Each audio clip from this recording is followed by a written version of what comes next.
Great. Let us kick off.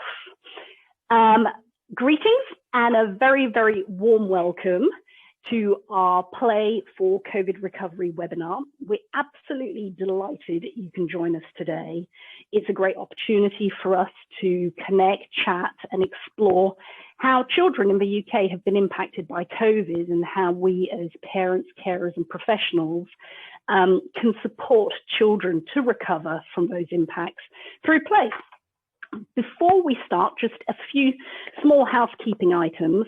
Firstly, I think everybody's been muted as a standard, just so that we don't get any annoying background noise. But if you do want to speak, just unmute yourself. We want questions. This is going to be fairly interactive. So if you've got a question, there's a chat button at the bottom and you can pop your question in there. And finally, this webinar is being recorded. So just so that you know that whatever you say will be taken in evidence against you, and it will be on YouTube and social media and on our website for future prosperity. Moving on, my name's Murielle and I have the privilege of leading the wonderful team at Play Action International. Many of you may have first come to know us when we were East African Playgrounds, and basically that's because that's what we did. We built playgrounds in East Africa. But over time, like our children, we have developed and evolved a new identity to reflect the breadth of who we are and what we do, and also to match our aspirations. So Play Action International, ta-da, logoed up to the hilt, has a very simple but effective philosophy, which is to enhance children's lives through play. And we do this by providing safe spaces for children to play and develop, as well as training teachers and other professionals in how to use play to enhance their outcomes with children. Most of our work is in Africa, and there we work in rural communities, slums, and refugee settlements, basically supporting some of the world's most vulnerable but absolutely incredible children. And we've got our eyes firmly set on supporting millions more children by expanding across Africa. Of course, back home in the UK, we have children at risk of social exclusion too. So we're super excited that in the next few months, we're going to be launching a national mobile play-based program to support our most vulnerable children, especially after COVID. I could go on and on about our exciting plans, but that's not what today's about. What I would like to say is that all our incredible work is purely down to you guys, our supporters, individuals, companies, trusts, foundations. You're the blood in our veins. You're what just makes us work. So thank you for being here. Thank you for your support throughout the year. And we've got a few funders here that I want to give a little shout out to. Chris, Rhea, and Helen, thank you for your support at a time when we've needed it most. It's been a super, super tough year, but we're hanging on in there by our fingertips. So moving on to today's topic, I'm joined by two absolutely incredible guests. Both are huge supporters of Play Action International, Dr. Lavan and Maggie Bolger. Ladies first, Maggie, would you like to introduce yourself briefly and just why you're so keen to be involved today? Sure, I'm just going to unmute myself. I'm Maggie Bolger. I'm a mother of four, first and foremost, and I guess I'm labelled as an entrepreneur. I set up businesses. My key business that I've set up over the years is family clubs and nurseries. And our goal was to provide families with a place that they could play and hang out and socialize together in an ever increasingly busy world, to try and balance parenthood and play.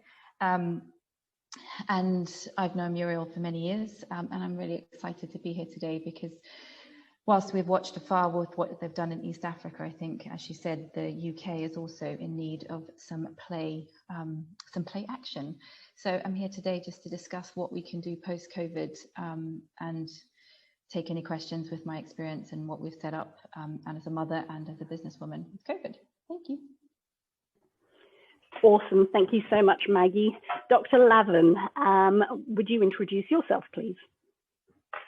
Thanks, guys, and thank you for the opportunity today to speak. So I'm Dr. Lavan. I'm a GP who work in two practices, one in Sutton and one in Croydon in South London. Obviously, I see a lot of children in my day-to-day, but I also have wonderful experience working with Play International, formerly East African Company Playground.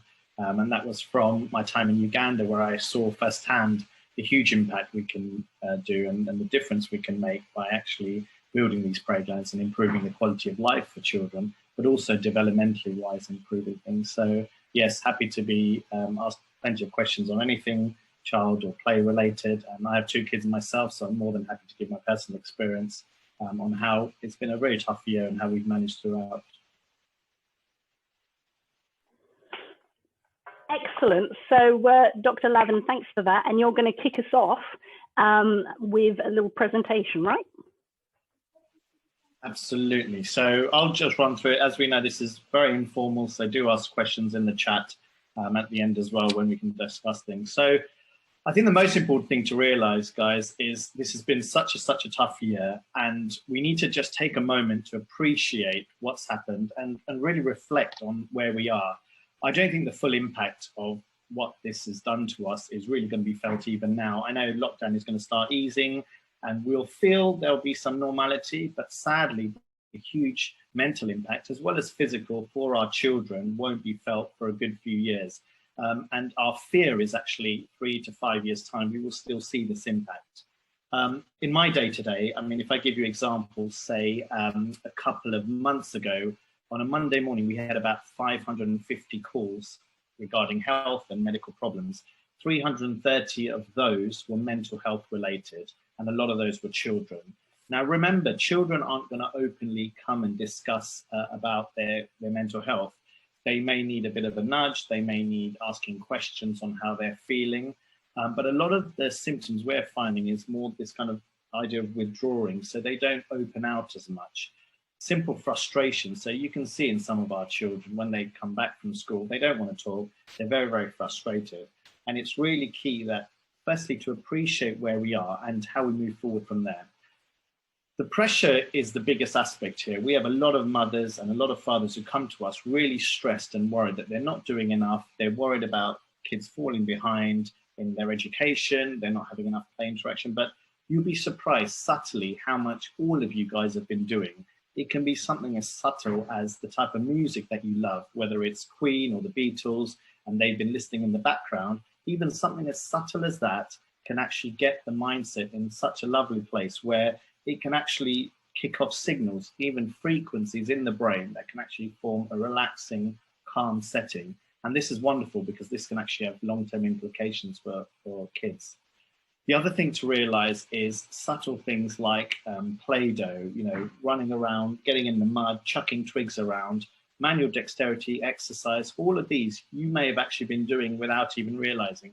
Painting, even if it's 3-4 hours, you don't realize the positive impact you've been having on your child.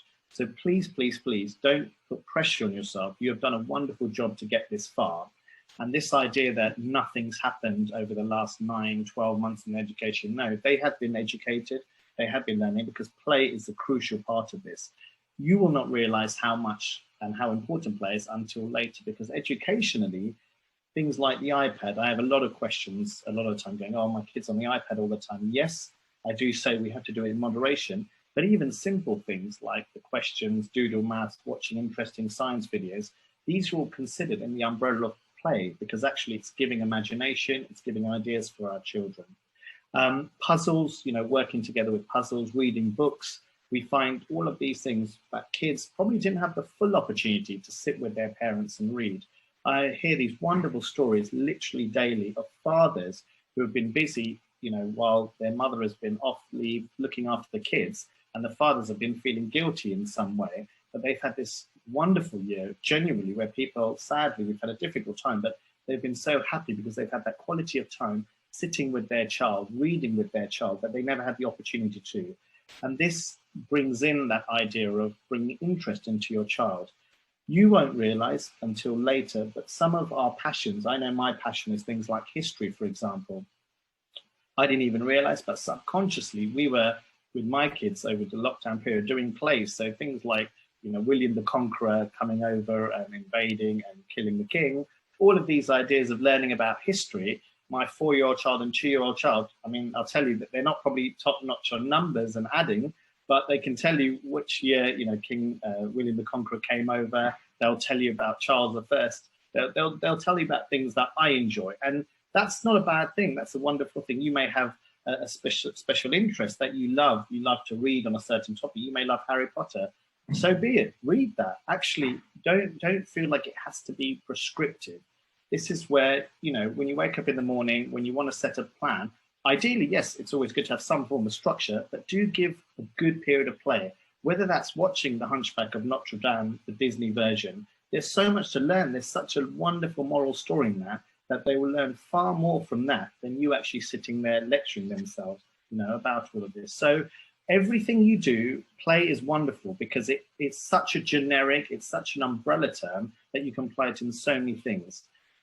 YouTube and these social media networks now are flying because actually people are spending a lot of time at home, things like Netflix as well, where you're getting things like kids yoga that we never had before. So we have our kids who are actually asking, oh, can we do that stretch? Can we, my 4-year-old is now saying, can I try and meditate? I mean, even I haven't started meditating properly. Even I tell everyone every day, meditate, it's good for you. But a 4-year-old kid, now I'm not saying my kid is out of this world. It's just things he's picking up because actually the schools, now that they're back in, they are fully aware of the mental health aspect as well. And they're really encouraging this kind of wellness week and mental health aspect of it. Sport is key. I mean, it's been a difficult time because of weather. We're having the difficulty, but it's not over. Yes, the lockdowns are easing, but we're not there yet. But swimming is coming back into play. Football, team sports are all coming back to play. So even though we haven't had the opportunity, I'm sure there's been this opportunity to actually walk outside, encourage the blood flow to our body, breathing in, doing the exercises, going for walks, building a nice community almost where you're together. And again, we're hearing wonderful stories of bike rides that they haven't taken their bike in so many years, but all of a sudden as a community, they're doing it together. I had to take an Uber about 2 months ago, and I was in the vehicle with someone from Uganda who happened to know one of the projects that Play Action had built, which was lovely to hear. And he was so grateful for what we had done. But what was fascinating is you learn from other people. And this is why we wanted to give this opportunity, because between all of us, there may be ideas that we come across. And he does this wonderful thing where he gets his family to have dinner together off one plate, where he says, encourages competition. So all the kids together are eating off one plate. Then there's signs of leadership where one of them tries to go a bit at the head. And they have this lovely community where they discuss.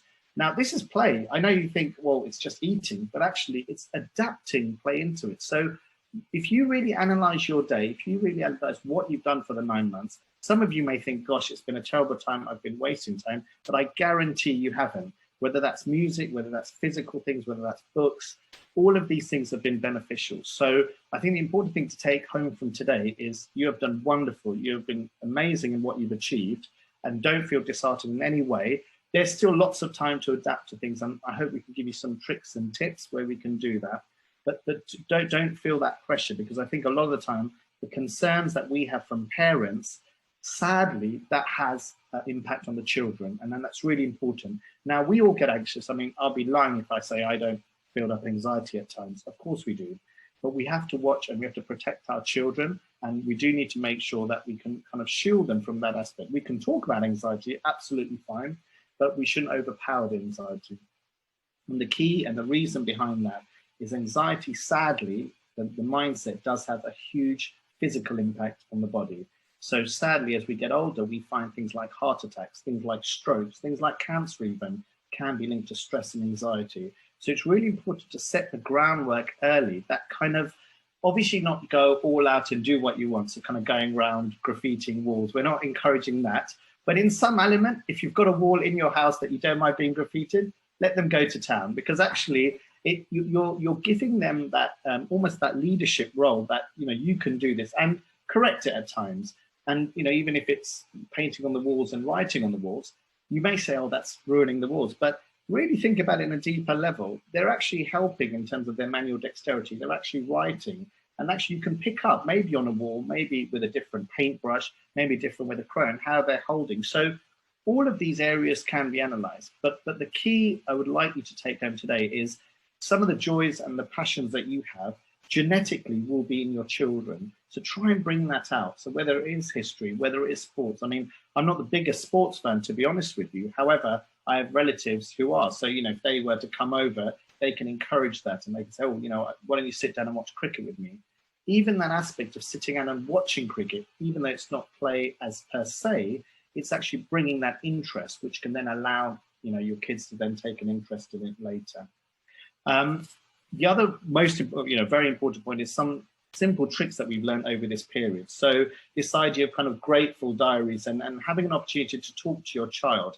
I never, as a doctor even, I never kind of encouraged this or spoke about it. But I know now my son, he doesn't go to bed without talking about what we're grateful for. And also asking his term is, how was your wonderful day, Dad? How many people did you vaccinate? And this sparks discussion. Remember, it could be as simple as a question of vaccination, but you can really go to town with this idea. We can talk about and open out the discussion to relieve anxiety and talk about mindfulness based on that one topic. So you could spark a discussion where you may work in the city, for example, and they may ask, why are you not at work today? Or why are you doing work from the room? Oh, actually, it's because coronavirus. And actually have that open discussion, because these kids are living through it and we haven't given them enough credit to how they've managed through this very, very difficult time. I'd just like to read one quote that I came across on Twitter, one of the social media platforms, which I think summarizes the pressure that we sometimes feel we're under. And this idea of, you know, teachers and schools and parents saying, oh, they probably need summer school. They need to be sit down and education on maths and science and all that kind of thing. No, that is not the way to go. It's going to hopefully be a beautiful summer. We've got this lovely children who just want to get out and play. They want to go to the playground. They want to get in the sandpit. And it's really important we don't encourage that idea of getting them locked in the rooms, because they've had that already, and really, really force on play. So this is a wonderful lady called Donna Ashworth, who commented on Twitter. The kids don't need summer school to catch up. The kids need a break. This has not been a break for them. It has been exhausting and stressful, and they have felt under pressure. They have been sad, lonely, and scared. The kids don't need a summer school catch-up. They need play. They need clubs and sports and swimming pools and zoos. They need freedom and fun and life. The kids need to live again this summer. School can wait. And that's really important. And I think a lot of the schools are aware of this and they are doing the best they can. And we have to give credit for schools. I mean, this idea for them to suddenly adapt to Zoom calling, I mean, this would have been a wonderful opportunity where we could have been in a nice theatre arena and discussed at length, but we've all had to adapt. But it's really, really important that we give appreciation for those people who haven't been involved, whether that's the school, whether that's the nurses, on how we progress from here, because we are getting out of it. I can tell you firsthand, the vaccination program is going phenomenal and we are going to get out of it, there's no question. But pass that positivity on to the children. They are feeling this is going to be normal for them. They're not aware that things are going to change. So feed them that positivity that, yep, it's been a tough year, acknowledge and appreciate, but also make clear to them that actually we are getting out of it. And soon those summer holidays, those trips to Spain, Greece, that will be a reality. And then you can really go to town and play. Dr. Lavan, thank you. That was absolutely brilliant. And I think it's just really helpful to have a medical professional say to parents, chill out. You haven't ruined your kids over the past year. They will survive. And, you know, let's be honest, as parents, we've had a lot of anxiety. Some of us may have been furloughed. Some of us may have been made redundant. Some of us may have had to cope with loss of loved ones, on top of the joys of homeschooling. So I think, you know, it is really refreshing to have somebody like you say, do you know what? It's okay. We don't have to catch up. It hasn't been a huge disaster. We've done the best that we could. And actually, let's look forward now. What can we do to support our children through play to readjust to the situation? Now, I know there are some parents out there, Dr. Lavan, who are rightly concerned about COVID and may be worried about their children interacting with other children and the risk of children getting COVID. Can you shed some light on that for us? Absolutely. So the reason why we've been a bit relaxed with the kids and quite keen for them to get back in school is they are wonderfully made. They have a very good resilience. We know these coughs and colds that they get during the winter time. It's crazy the number that they get, but they fight it through. Yes, it's a bit rough for a few days, but they push on. The worries we only have is they are what we call vectors. They can actually pass this on, and that's our biggest worry. Obviously, if Nan is there and kids are going to school, our worry was they'll go over to Nan and pass it on. The great thing is the rapid pace that this country has been going at, and we are in the league of places like Israel and Africa, where they're just speeding through our vaccination. In Europe, we're ahead of the game. And as a result, we don't have to worry so much about that elder group. They've been vaccinated. They in fact had their second vaccination, which technically gives them cover for up to about a year, if not longer. So this idea that they potentially would have passed on to the elderly, we're less stressed about. Them themselves, yes, sadly, media and it does focus, and we should focus on sad cases where children are suffering. But you know, if I give you the population I look after is about 20,000 patients, and we have had 0 significant illnesses of children. And when I mean children, that's up to the age of 18. Yes, you get the random case of an 18-year-old or a 25-year-old or a 3-year-old that has suffered. But in terms of anything alarming or worrying, it's so low. In fact, it's almost non-existent. So your kids are made brilliantly. The mechanics behind it is due to the way their immune system works, and they're more resilient for it compared to actually people like ourselves who have gone through many, many infections and therefore puts us more at risk. But in terms of the worries of children, we now have to put that balance. It's not about putting them and hiding them away now.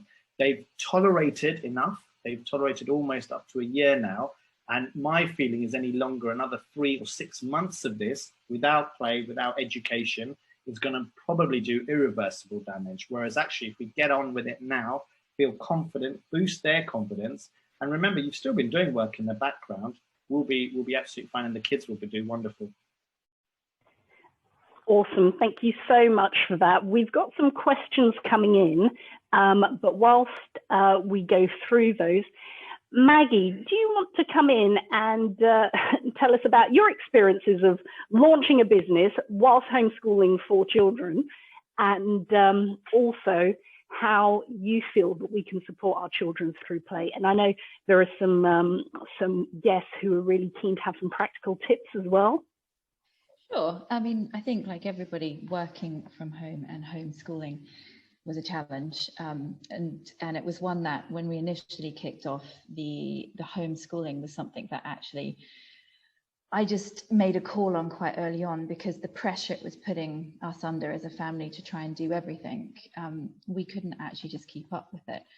And so we decided that we would just let our youngest Ollie kind of set his agenda. And a lot of the time that was play, and he didn't know what he wanted to do. Sometimes he wanted to learn because he felt he needed to be reading, and we kind of went with this child-led, I guess, and he is 10, so he's a bit older than the 2 and the 4-year-olds. And I guess what I learned from that as well is that he's fine.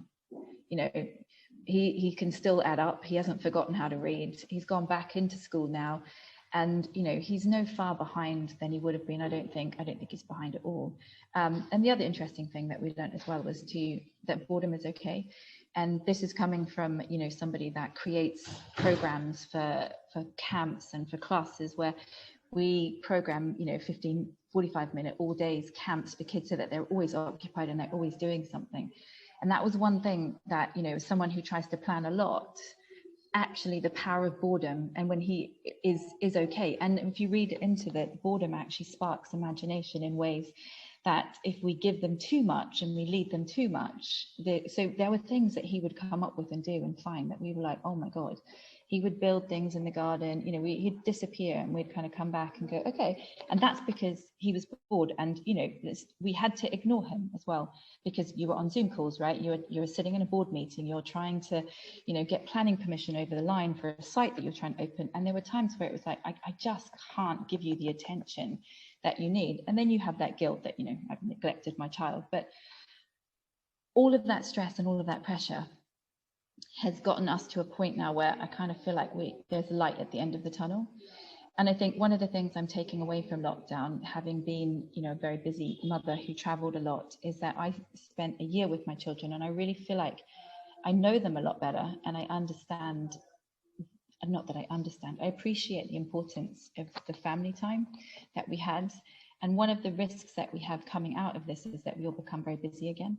And that's something that I'm really conscious of. Like, how can we help our kids, you know, kind of come out of this, is actually to remain present and remember that even though we're going back now, the time that we spend together should be simple and basic and doing things that we all enjoy as a family. Now, one of the things we also did was obviously incorporate chores and turn them into play and make them something that we all did together, and things like cooking dinner. Now, argue like cats and dogs over who's going to wash up, who's going to cut this, who's going to chop the onions and stuff, but the banter and the togetherness of doing these things, where sometimes as a parent you're busy and you're like, it's just easier if I do it because it'll be quicker, allowing them and allowing the chaos kind of also just gives you a little bit of respite as a parent, and go, you know what, it's okay if the house is messy, if the kitchen looks like a bomb's hit it, no one's going to die, and actually we can turn it into a game to tidy it up, or generally we can turn it into a bribe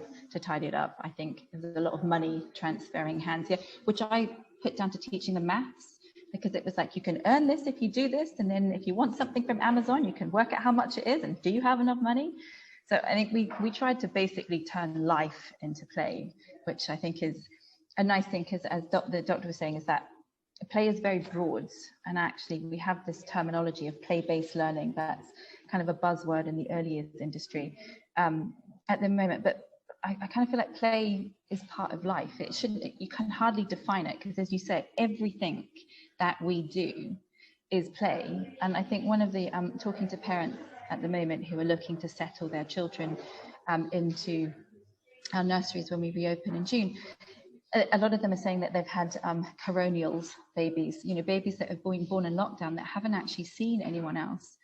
And, you know, they're kind of like, God, we don't know how she's going to react. We don't know what that's going to be like. And I'm a bit, I think the key thing at the moment, and it's really great hearing from a doctor about, you know, the risks of COVID, is socialization is massively key. And we've got to now get over this fear of being with people, because as important as play for these children is people and socialization. It's the two P's, people and play. I think we've got to get people back into the comfort of doing and getting together. Now, whether that's outside in gardens because you feel safer, or at your home, you know, everybody can get lateral flow tests now. You sanitize, you have face masks. There are ways to be safe if you are particularly nervous about it, but the key is to get over that now and actually get out there and meet people. You know, as much as my children love me and we've had a great time, they miss their friends, you know, and actually I miss mine. And that socializing, sitting around a dining room table with people outside of your kind of your bubble, is where I think everything has to get now, in terms of getting to a place where we can all be together. And that is simple. It's for everybody. Summer's coming, you know, it's about getting outside, meeting people, simplest things in the world. You know, you don't have to be signing up to classes. You don't have to be buying kits to do anything. I think because they haven't seen their friends for so long, just the basic tag games, hide and seek, all those simple things that I think we took for granted previously because we lived in a very busy world. Now it's more about just connecting. And I know that my son, when he meets his friends, they go back to a playground that he hasn't been to since he was a child, but they've found this fascination for this, and they've reinvented games because they haven't seen each other. They're outside and they literally, I have no idea what they do, what they talk about or anything, but they just get on with using their imagination. And that is because they're together, they're feeding off each other.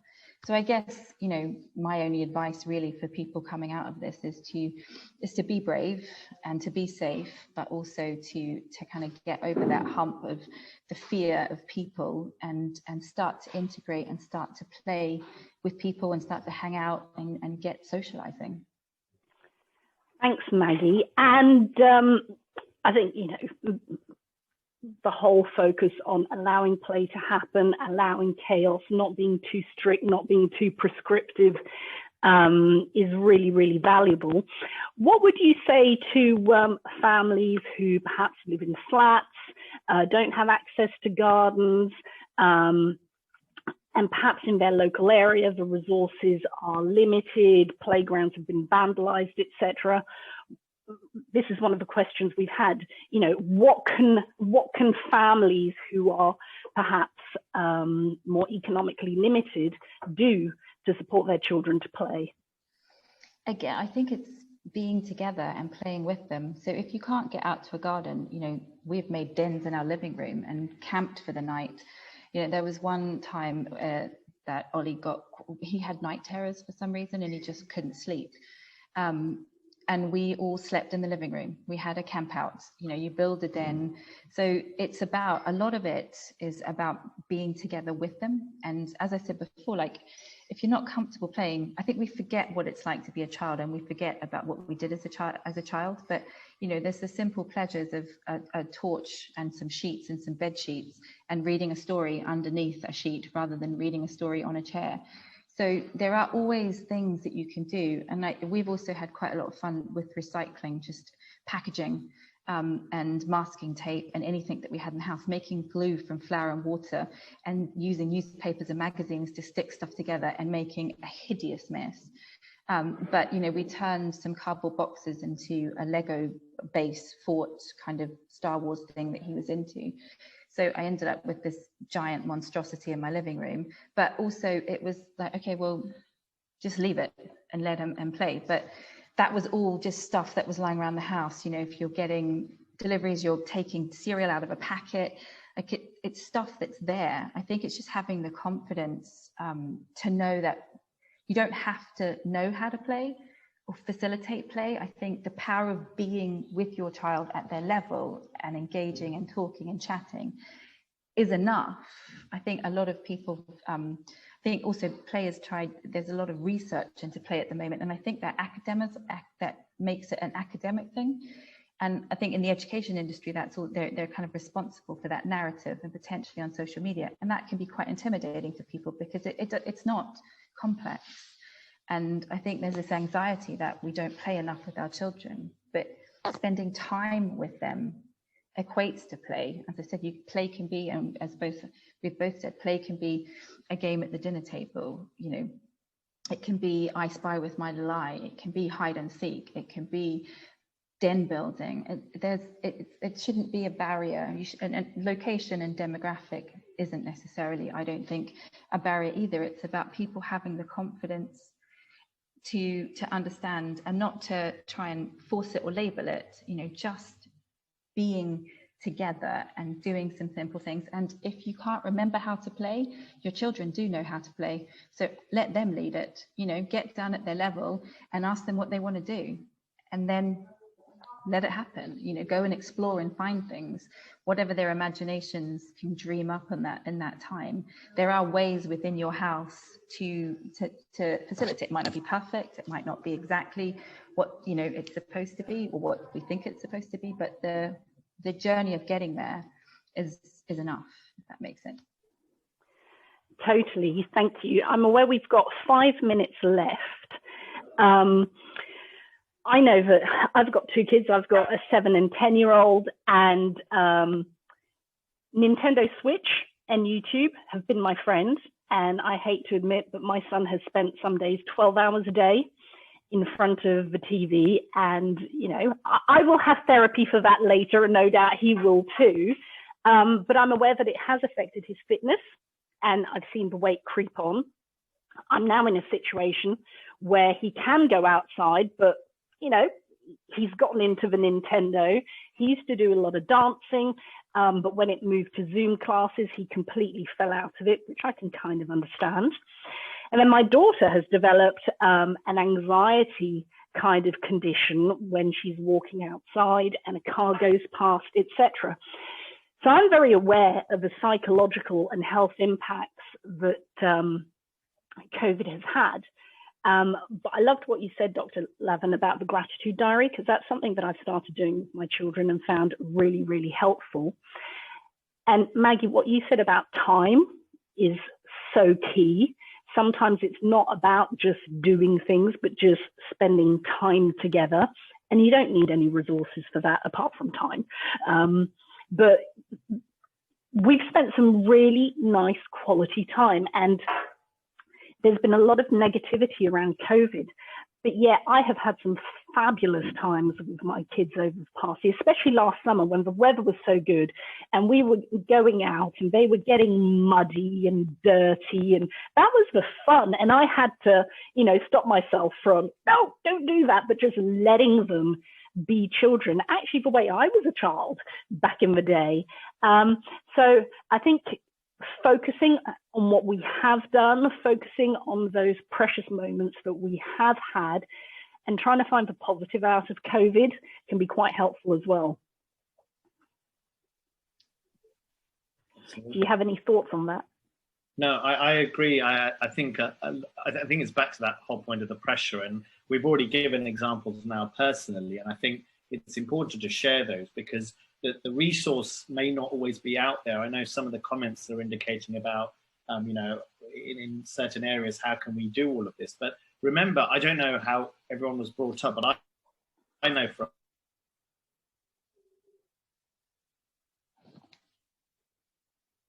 a fact, I wasn't brought up in, but I think we've all done all right in how we've arrived at our destination. So how did they manage, you know, 20, 30 years ago?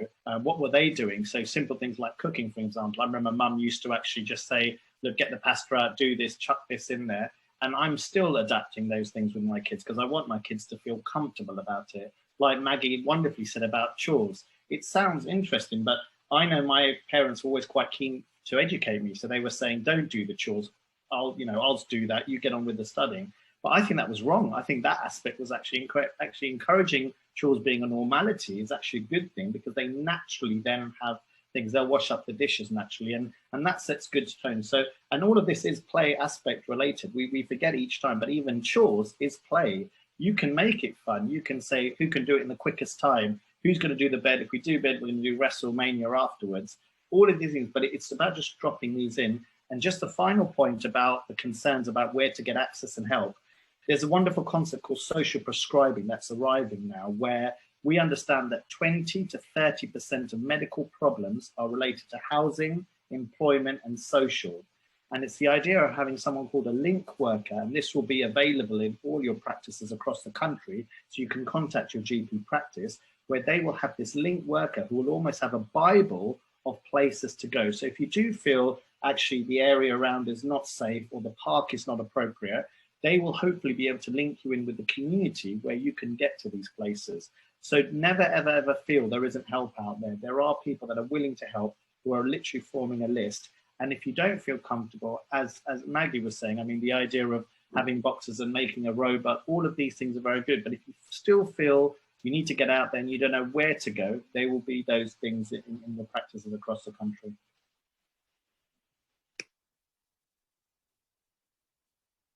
Excellent. Thank you so much. Maggie, any final words from you? No, I think Easter's coming up.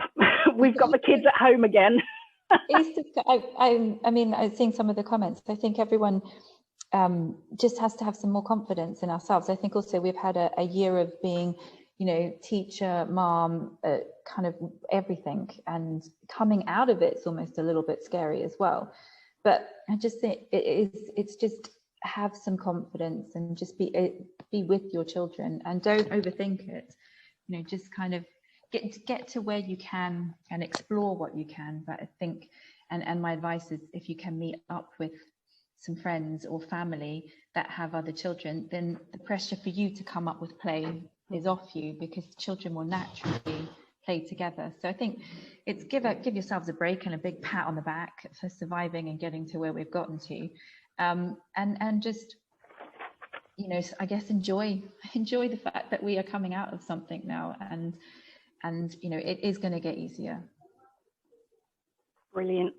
Thank you both. Thank you for everyone for joining us today. I know everybody's super busy, and hopefully this has just stimulated some thoughts about the things that our children have gone through, what we've gone through, and hopefully it cemented the importance of allowing children to be children. You know, forget the maths and the English.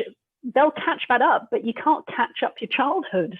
You can't catch up that time playing with your friends and the memories created from that. Dr. Lavan and Maggie, thank you so much for bringing your thoughts and expertise. To all our guests, thank you for your support. If you want to find out more about what we do, please go to our website, playactioninternational.org. If you have any questions that haven't been answered, please email us at hello@playactioninternational.org. And on behalf of everybody here and from our team, have a lovely, lovely Easter. Thank you.